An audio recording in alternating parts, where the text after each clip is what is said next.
The 11th-time world champion and the 2002 Eddie winner, Kelly. Talk about your first heat in this 9th edition of the Eddie.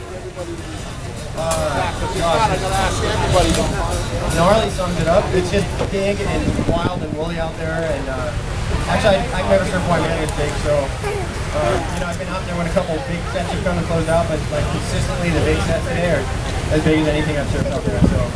And it's not clean, it's really hard to line up. I think, the reason you probably see a lot of waves going rig today is because it's really hard to get right on the boil and get under it. And a lot of the waves are just, you can't quite tell from here, but if you watch later on TV or whatever, you just see how the waves float and ledge up.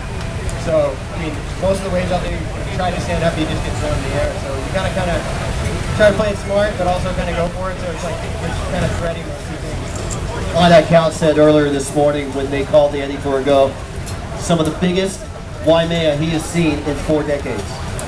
Yeah, I'd say it's like I said, it's the biggest Eddie I've surfed in. I don't know what it's like to 1990 because I wasn't here to see on the beach. It's different on the beach than on video, but yeah, I don't know, it's massive waves.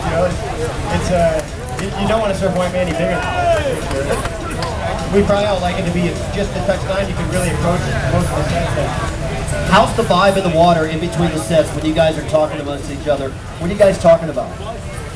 I was actually talking about how Aaron Gold and Jeremy O'Brien were surfing, and Wassel were surfing a completely different reef than me. They were like 100 yards outside of me. And the funny thing is waves are breaking there. So, Reef and I were kind of in a little bit.